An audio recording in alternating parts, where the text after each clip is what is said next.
First official week already closed in the books for baseball, and our D-backs start the year at 2-5. What is happening? Can you believe it?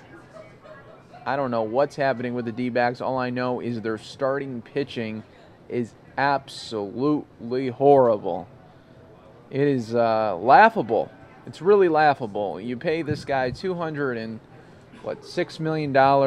I'm talking about Zack Greinke, and this guy can't come through for anything. He's 0-2 to start the year. I can't believe. I mean, he's getting what? I believe somewhere like $10,000 to $11,000 a pitch, and he's tanking. He's absolutely tanking. D-backs, Zack Greinke, are in full panic mode. Have to be. Wouldn't you be? You give this guy $200 million, and he's out there 0-2 for you. There's no words for that, really. Really, you shouldn't even given the guy. No person should have a contract for that high. Are you kidding me? $206 million for one guy, for a guy that doesn't even. He only pitches every 5 games. You're only going to get 32 starts from the guy if he's healthy, if he stays healthy. That's best case scenario there. What is going on with this world? $206 million for one guy. Doesn't even play every day. I mean, at least he has a run betted in for himself.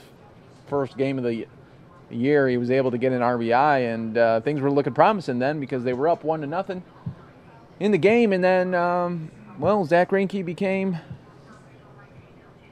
just crashing on him. Just the mind crashed on him, and then he just started giving up runs left and right on the first game of the season. So it's going to be interesting to see how this year pans out for the Diamondbacks. 2-5 to start the year on a homestand. And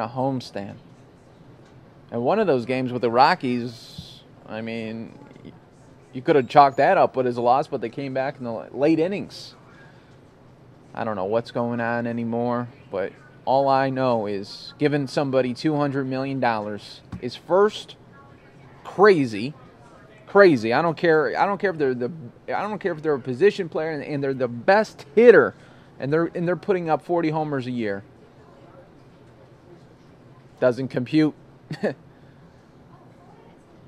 Doesn't, because statistics will show that those numbers will evaporate, and maybe we're just getting Zack Greinke at the decline of his career, and wouldn't that be a shame? He's locked in for that money. It's not like you could refinance on the guy, refinance on that contract. It's just a terrible decision that I'm thinking about. Terrible decision for any ball club to do that.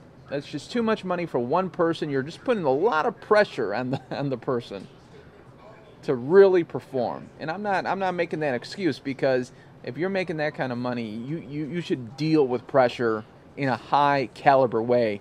And it looks like Zack Greinke, he can't deal with pressure. You figure when he was with the Dodgers, he was able to lessen that pressure because he had Clayton Kershaw that was the number 1 ace. That took a lot of pressure off of him. But now, Zack Greinke coming over to Arizona, where he's the number 1 ace, all eyes on him, $200 million, and the guy can't perform. Guy can't do it. It's not looking good. It's in deep, deep panic mode, and that's what we're dealing with right now in Arizona. 2-5 start, 0-2 start for Zack Greinke with so many earned runs already. It's getting to the point where I don't know. Are you gonna have an abort button? You can't. I don't know. Who's gonna take that much money? All I know is D-backs fans, this is gonna be a long year, because right now the starting, and I'm not just picking on Zack Greinke, Shelby Miller can't get it together. So, welcome to Arizona, folks. It's gonna get really dicey here. I think it's gonna be a dicey year for the D-backs. I don't wish that on them, but it's looking like that.